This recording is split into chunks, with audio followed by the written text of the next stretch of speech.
안녕하세요. 돌아온 다락방 시간입니다.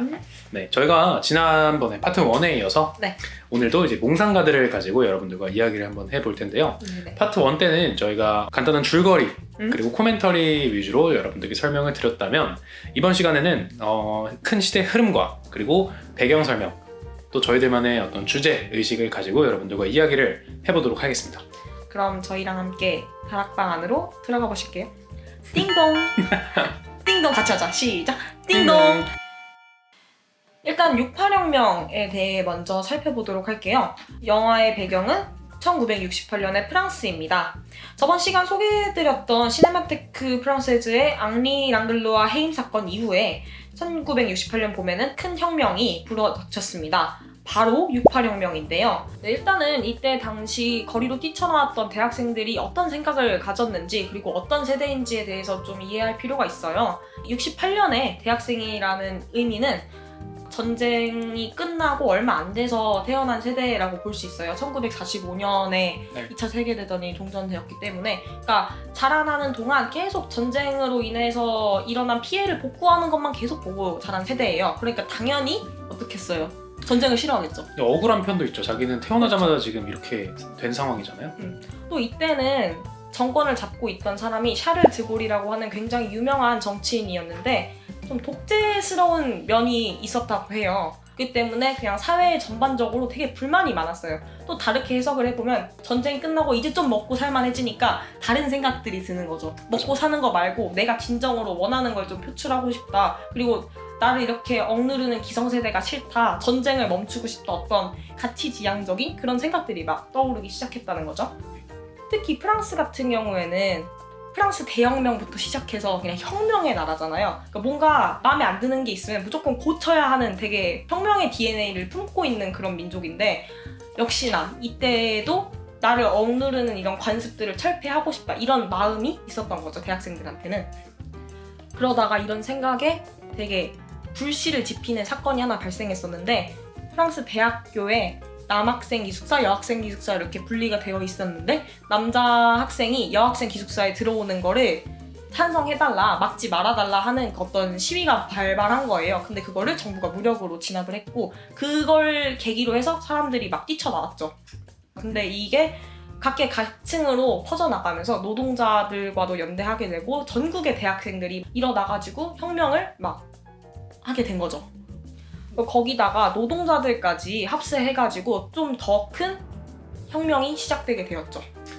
그러면 이제 정리를 해보자면 학생부터 시작을 해서 사실 노동자까지 꽤 많은 계층의 사람들이 이 시위에 참가를 했었던 거잖아요. 그럼 보통 이제 그들의 불만 사항이 더 정확하게 얘기해보자면 어떤 식으로 얘기할 수 있을까요? 프랑스 혁명 같은 경우에는 귀족들이나 어떤 신분을 철폐하고 자유를 얻고자 하는 그런 바램에서 시작된 혁명이었는데 그게 지나고 나니까 부르주아들이 이제 돈 있는 사람들이 세상을 점령했잖아요. 자본주의가 들어서면서부터 이제 거기서 발생한 차별을 철폐하고 싶다 이런 마음이 있었던 거죠. 이런 사고를 할 수 있었던 시발점이 바로 68혁명이었다고 볼 수 있을 것 같아요. 네, 특히나 당시에 일어났던 베트남전에 대한 반대가 주요 안건이었는데요. 베트남전은 자본주의 계열의 미국이 사회주의로 통합을 하려고 하는 호치민이 이끌던 베트남을 침략해서 좀 약간 명분이 빈약한 전쟁을 벌이고 있었는데 이 전쟁이 얼마나 사람들을 많이 죽이는지 그리고 얼마나 의미 없는 희생이 일어나고 있는지가 전 세계로 송출이 되다 보니까 사람들이 안 되겠다. 이 쓸데없는 전쟁은 멈춰야 한다라고 생각해서 반전 운동을 또 들고 일어서게 된 거죠. 네, 그래서 아까 말씀드린 것처럼 혁명의 분위기가 그 당시에 이제 사회주의 물결도 엄청나게 몰아쳤고 그러다 보니까 사실 이제 프랑스 학생 같은 경우들은 이제 배운 사람들은 굉장히 뭐 지금으로 말하는 사회주의자들 뭐 체게바라나 아니면 호치민 이런 사람들을 자기 어떤 롤모델로 생각을 하면서 그 사람들을 추앙을 했고요. 네. 더 대단한 거는 이제 지금은 독재자라고 불리는 마오쩌둥까지도 영화를 보시면 아시겠지만 그런 사람들도 지금 추앙을 했다는 사실을 저희가 알 수가 있는 거죠. 네, 그러면 혁명의 결과는 어떻게 되었나요? 일단은 이 혁명으로 인해서 아까 말씀드렸던 샤를 드골 정권이 붕괴되기는 했는데 이후에 들어선 정권이 계속 보수 정당이다 보니까 이 학생들 입장에서는 뭐 사회주의 정권이 들어오는 게 정치적으로 성공했다라고 말할 수 있는데 그건 아니었기 때문에 뭐 정치적으로는 실패했다는 평이 좀 있고요. 또 되게 비판적인 부분들이 많았어요. 아까 말씀드렸다시피 과격한 시위였잖아요. 그러니까 얼마나 피 끓는 대학생들이 불의를 위해 이제 불을 짓겠다는데 영화 마지막에도 나오지만 막 차에다가 기름병 던져서 막 불타오르게 하고 막 되게 폭력적이었잖아요. 바리케이트를 쌓아놓잖아요. 그렇죠. 그렇게 어떤 해방을 바란다는 빌미로 개인주의가 좀 부추겨졌다 오히려 그런 얘기도 좀 있었고 히피도 이때 성행한 문화잖아요. 네. 또 마약 문화 같이 조금 극단적인 문화만 좀 남지 않았나. 프랑스 사회에서 그동안 유지되던 최소한의 뭐 모랄 라이크라고 하죠. 윤리적인 도덕선이 파괴되었다는 그런 평가도 있습니다. 이렇게만 보면은 사실 실패한 혁명이라고도 얘기할 수 있을 것 같아요. 네, 그럴 수도 있지만 이거는 사실 기성세대가 되게 이분법적인 관점에서 바라본 68혁명이기 때문에 이렇게 해석이 되는 것이고 사실 68혁명을 일으켰던 주 세력인 대학생들은 뭐 정치적으로 샤를 드골 정권의 퇴진을 요구하거나 그런 건 아니었어요. 그냥 이 세상을 좀 더 우리가 살기 좋게 만들어 달라, 어떤 우리가 겪고 있던 차별을 없애달라 이런 되게 순수한 바람에서 나왔던 그런 혁명이었기 때문에 그렇게만은 평가해서는 안 되고요. 실제로 이 혁명이 있고 나서 프랑스 전체 대학명이 없어지고 대학이 평준화되는 그런 되게 가시적인 효과가 나타나기도 했거든요. 이렇게만 본다면 되게 문화적으로는 큰 반향을 일으킨 혁명이라고 볼 수 있겠죠. 성공한 문화혁명이라고 규정되고 있습니다. 그리고 제일 중요한 거는 아까 노동자들이 연대해서 이 혁명을 이끌어 나갔다고 했잖아요. 대학생들이 바랬던 게 어떤 평준화, 그러니까 차별 없는 사회를 만들고자 했던 거였잖아요. 노동자들의 생각도 같은 거죠. 나를 이 부르주아와 프롤레타리아로 규정짓는 이 차별에서 자유롭게 해줘라를 비롯해서 네. 이제 소수자들 있죠. 노동자와 비슷했던 처지의 소수자들, 뭐 여성, 뭐 장애인, 동성애자, 네, 흑인 전반적인 차별을 겪고 있었던 모든 취약계층이 나서서 이제 말할 수 있는 큰 계기가 된 거죠. 네. 정리를 해보면 68년의 이 거대한 혁명은 어떤 사회의 관습을 탈피하고자 한 최초의 문화적인 혁명, 그것도 성공한 문화적 혁명이라고 기록되고 있습니다. 네, 다음으로 말씀드리고 싶은 게 이제 누벨바그라고 하는 개념인데 사조죠. 네. 이 이야기를 하려면 일단은 당시의 프랑스를 얘기를 좀 해봐야 돼요. 그래서 1950년대부터 60년대까지 사실은 이제 프랑스에서 가장 인기가 많았던 영화 활동이 뭐였냐? 바로 영화죠. 영화예요. 네. 그래서 영화를 굉장히 사람들이 많이 좋아했기 때문에 뭐 정부 같은 경우에는 이제 감독들한테 영화를 만들려고 돈도 지원을 해줬고 지금도 그렇고 관객들 같은 경우에도 어떤 영화를 만들어도 관객들이 좋아해 준단 말이에요. 그래서 더 실험 정신이 돋보이는 영화들을 만들게 되는데 그 시대에 만들어진 사조가 이제 누벨바그라고 하는 사조입니다. 그렇죠. 이 누벨바그라고 하는 사조가 어떤 사조인가? 사실 뉴 웨이브 이거를 이제 프랑스 말로 한 거예요. 누벨바그가 그건데 그러니까 새로운 물결이라는 뜻이잖아요. 그렇죠. 당시에 원래 있던 이제 구닥다리 물결, 바로 이제 미국산 할리우드 영화 네. 그런 것들에 대해서 이제 반기를 들고 일어났던 사조이거든요. 그래서 이제 굉장히 좀 간단한 것들만 얘기를 좀 해보면 굉장히 연출을 통제되는 환경 안에서 했던 거를 벗어나서 애드리브를 굉장히 많이 쓰고요. 그 다음에 이제 사실은 제작사의 입김이 많았던 이제 당시의 영화 제작 풍경을 제작사가 아니라 감독 중심으로, 그리고 굉장히 우리에게 지금은 익숙한 점프컷이라고 하는 그런 어떤 영화의 문법, 옷을 입는다고 하면은 옷 입는 장면을 컷을 몇 개를 찍어가지고 제일 잘 나온 샷만 이렇게 딱딱딱 넣는 그런 이제 영화적인 문법을 만들었던 게 바로 이 누벨바그 사조 안에서 일어났던 어떤 영화적인 흐름이고요. 네. 이제 영화 안에서도 볼 수 있죠. 파트 1에서 말씀드린 이제 장릭 고다르의 내 멋대로 해라, 이 영화가 누벨바그 사조 영화의 어떤 시초라고 봐도 될 정도로 유명한 영화죠. 그럼 이렇게 기존의 획일적인 영화들에게 반기를 든 사조라고도 볼 수 있는데 네. 누벨바그 영화들 중에서 공통적으로 좀 발견할 수 있는 주제의식이 있을까요? 주제의식 같은 경우에는 보통 이제 큰 사회보다는 어떤 작은 개인, 특히나 이제 고통받는 개인들을 많이 비추는데 그 고통의 원인이 바로 사회였던 거죠. 나의 어떤 가치관이나 내가 원하는 자유가 이 사회가 요구하는 방식과는 너무 다르기 때문에 그 안에서 고통받는 걸 보여주는 모습들이 이제 누벨바그 영화에서 많이 보여지거든요. 그렇죠. 근데 재밌는 게 이 영화 시대의 배경이 바로 1968년, 그러니까 누벨바그가 한참 나오고 있었을 때 그때 시점의 영화란 말이에요. 근데 재밌는 게 이 영화 자체도 사실은 그런 누벨바그 시대의 주제의식을 그대로 따라왔다라는 건데, 매튜, 테오, 이사벨 이 세 명의 어떤 생활 방식 자체가 지금 우리가 보기에는, 그리고 또 68년 당대 사회가 보기에는 더욱더 말도 안 되는 거죠. 그렇죠. 그리고 그 세 명은 그 안에서 굉장히 고통스럽다고도 볼 수 있을 만큼 불일치를 저희는 찾을 수가 있는 거죠. 네, 다음으로 넘어가서 감독 베르나르도 베르투르치 감독에 대해서 조금 말씀을 드려보려고 합니다. 1941년에 이탈리아 출신이시고요.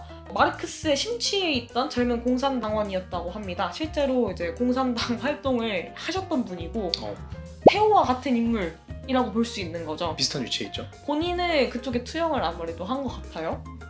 네, 데뷔 초기에는 혁명 전야, 거미의 계략과 같이 약간 이탈리아 파시즘을 다룬 영화로 많이 주목을 받았었고요. 그리고 1987년에는 영화 마지막 황제를 통해서 아카데미 시상식에서 주요 부문을 포함한 9개 부문에서 9개 부문이에요.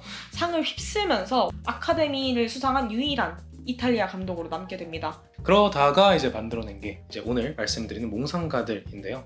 테오에게 자신을 많이 투영했다고 했는데 실제로 몽상가들 보면은 혁명을 주도했던 그런 세대로서의 자기가 굉장히 많이 거기에 투영이 된 것 같은 모습이 보여요. 그러니까 회고록 같은 느낌이죠. 젊은 자신을 생각하면서 만든. 네. 근데 자조적이거나 뭐 암울하다는 느낌은 많이 들진 않고요. 일단 특히나 감독이 인터뷰에서 이런 말을 또 하는 거죠. 깊은 우울감을 가지고 있는 요즘 젊은이들한테 긍정적 희망으로 가득 찼던 그때를 나는 선물을 하고 싶다.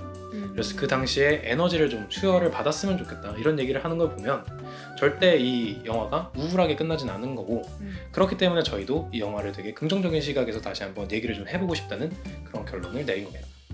네, 감독의 일대기를 마지막으로 챕터 1을 마무리하고요. 챕터 2로 넘어가 보도록 할게요. 네. 이제 가장 중요한 부분이죠. 어떻게 보면 우리 영상의 핵심이라고도 할 수 있는 영화를 해석해보는 시간을 가질 텐데요. 네. 어떤 키워드를 먼저 갖고 오셨나요?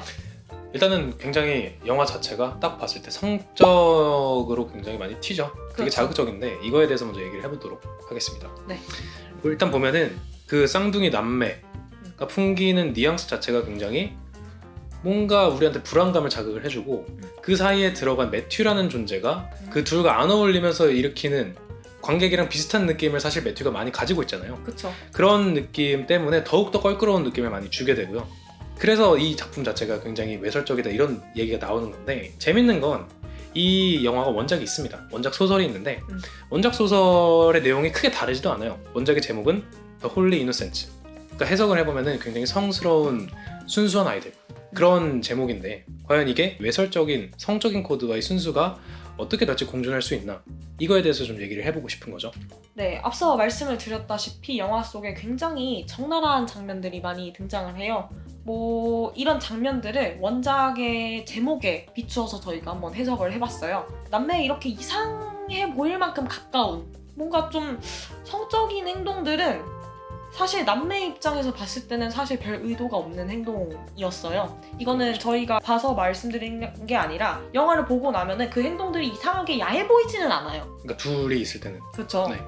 더 자세히 보고 좀 더 이 아이들을 지켜보다 보면은 이게 성적인 감정을 느껴서 하는 행동들이 아니라 오히려 서로를 다른 성이라고 인식하지도 못하는 그 유년기의 아이들이 그냥 서로가 남매로서 좋아서 그냥 애착 관계를 갖고 있는 그리고 떨어지기도 싫어하는 그런 모습을 보여주거든요.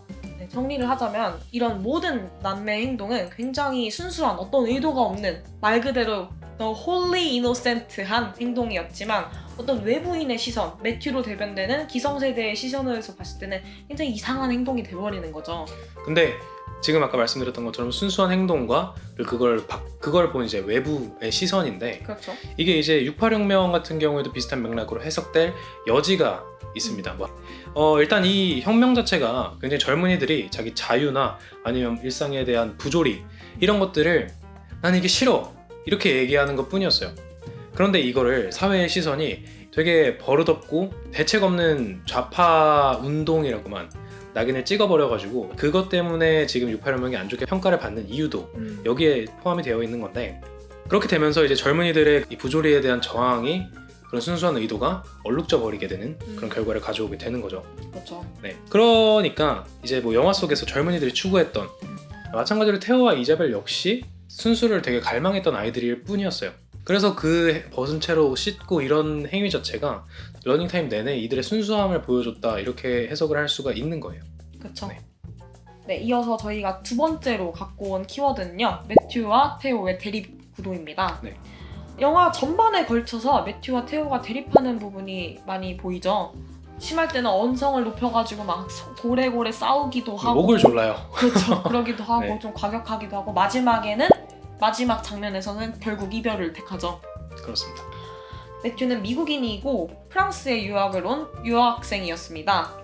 정작 본인도 자국에 돌아가서 베트남전에 참전을 해야 되고 그리고 자기가 생각했던 불의로부터 맞서야 하는 그런 당대 젊은이로서의 과제가 있었음에도 불구하고 자기는 아무 행동도 하지 않죠. 그저 그냥 지금 막 혁명을 하고 있는데 너네는 왜 가만히 앉아있어라고 말하는 그냥 좀 위선적인 모습을 보여주죠.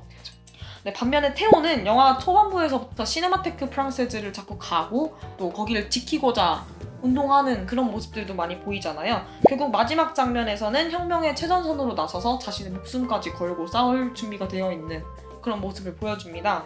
아까 말했듯이 끝까지 타자의 시선으로 방관하면서 행동을 하지는 않고 말만 하는 매튜와 달리 쌍둥이들은 진짜 자신의 모든 것을 걸고 결국 나서는 그런 행동을 보입니다. 사실 처음 봤을 땐 조금 이해가 안 됐어요. 이들이 혁명에 진짜 나가게 되리라는 그런 것들이 보이지 않았기 때문인데요. 그 부분은 어떻게 보셨나요?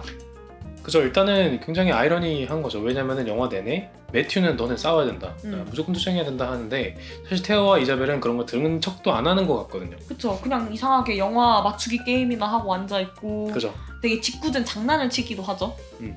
그래서 과연 감독이 무슨 생각을 하고 이런 장면을 만들었을까 이런 생각을 해봤는데, 그러니까 따지고 보면 얘네들이 집안에서 했던 뭐 영화를 좋아하는 행동들 그리고 공산주의나 사회주의 혁명가들을 찬양했던 그런 행동 자체가 사실은 68혁명의 젊은이들이 했던 행동과 다를 게 없거든요. 그렇죠. 일단 특히 뭐 당연히 사회주의자들은 당연한 얘기고, 영화를 좋아한다는 의미는 저희가 해석했을 때는 일단 굉장히 낭만적인 영화들, 그러니까 1930년대 또 40년대 이때 만들어진 영화들 같은 경우에 그때 당시에는 굉장히 낭만 이런 것들을 되게 잘 보여주는 영화들이 많았고요.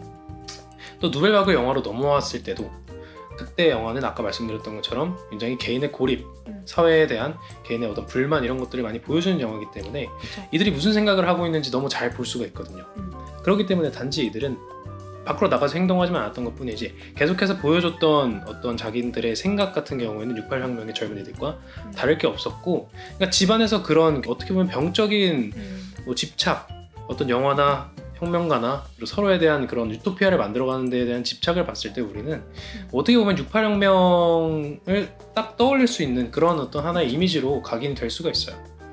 그 따라하는 영화, 그들이 카피하고자 했던 영화 자체가 그 시대상에서 뭔가의 시대에 반항하는 그런 메시지를 담은 영화였다는 거죠. 그렇기 때문에 아까 저희가 앞서서 누벨바그 영화에 대해서 막 말씀을 드린 거고요.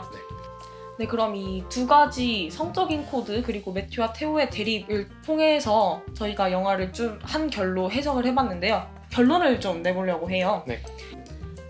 아무리 획기적인 아이디어라 할지라도 그게 어떤 세상의 형태로서 보여지지 않으면 우리는 몽상이라고 조롱하잖아요. 근데 조금만 바꿔서 생각을 해보면 처음에 비행기를 발명했던 라이트 형제죠. 세상에 나는 물체를 만들어낼 거야 라고 말했을 때 사람들이 뭐라고 했을까요? 그럼 말도 안 되는 소리 하지 말라고 했을 거 아니에요. 너 진짜 몽상가다라고 말했을 거 아니에요. 근데 이뿐만 아니라 그 모든 발명품이라든지 세상을 바꾸는 어떤 사상이라든지 그 모든 게 기존의 것과 굉장히 반대되고 상충되기 때문에 사람들이 봤을 땐 그냥 몽상 그 자체일 뿐이에요. 68혁명도 이 맥락에서 보면 저는 그랬을 거라고 생각을 해요. 뭐 그냥 지금이 편하다고 생각하는 기성세대가 봤을 때 68혁명을 일으켰던 대학생들은 그냥 몽상가 그 자체인 거죠. 우리는 굉장히 구조화된 세상에 사는 게 당연했고 그런데 왜 그걸 깨려고 하냐, 이상하다. 그러니까 패러다임을 깨는 과정을 이상하게 생각하기 때문에 그것을 몽상이라고 규정한다는 거죠. 근데 어떻게 보시면 그 몽상이 결국 실현으로 이어졌기 때문에 세상을 바꾸게 된 거잖아요. 68혁명도 마찬가지고요. 결론적으로 말씀을 드려보면은 영화 속의 매튜와 테오와 이자벨도 그리고 이 영화를 만든 감독도 그리고 지금 이 이야기를 하고 있는 우리 둘도 모두 몽상가라는 생각을 해요. 근데 몽상이 몽상에서 그칠 것인지 아니면은 그걸 세상을 바꾸게 만들 것인지는 그 실행이 결정한다고 생각을 해요. 저희가 매튜를 약간 부정적인 스탠스로 보고 테오와 이자벨을 조금 더 긍정적인 스탠스로 바라본 이유는 마지막 그 장면이 결정한 거거든요. 사실 결국 행동한 사람은 누구예요? 테오랑 이자벨이죠. 그쵸. 테오와 이자벨이 그동안 이상한 행동을 하고 뭔가 뭐 이렇게 받아들여지지 않는 행동, 그러니까 기성세대가 봤을 때 도대체 패러다임에 맞지 않는 행동을 했음에도 불구하고 마지막에 우리가 멋있다 라고 이렇게 말할 수 있는 거는 이들이 행동을 했기 때문이에요. 그러니까 결국에 테오와 이자벨 같은 학생들이 없었으면은 68혁명은 시작도 안 했을 것이고, 결국 저희가 하고 싶은 이야기는 몽상을 그치게 하는 행동이 중요하다. 몽상은 나쁜 게 아니다. 바꿀 수 있는 행동을 해내는 사람이 진짜 세상을 바꾸는 사람이다. 이런 말씀을 드리고 싶네요. 약간은 조금 어려울 수도 있는 영화였고, 주제도 어려웠고, 배경 지식도 어려웠고, 변론도 어려웠어요. 어떤 부분들은 이해가 안 되실 수도 있는데, 그런 이해가 안 되시는 분들은 꼭 댓글로 알려주세요. 저희는 저희의 댓글 창이 되게 공론의 장이 되길 원합니다. 저는 영화를 굉장히 좋아하는 사람으로서 이렇게 여러분들과 생각을 나누면서 제가 이 부분은 누군가랑 생각이 다른지를 공유하는 걸 굉장히 좋아하고요. 저희 크루도 역시 마찬가지거든요. 여러분들의 생각을 꼭 들려주셨으면 좋겠습니다. 다음 작품도 저희가 또 재밌는 작품으로 가져와서 여러분들과 이야기를 좀 해볼 거니까요. 많이 기대를 해주시고요. 그럼 오늘 들어주셔서 감사합니다. 안녕. 안녕.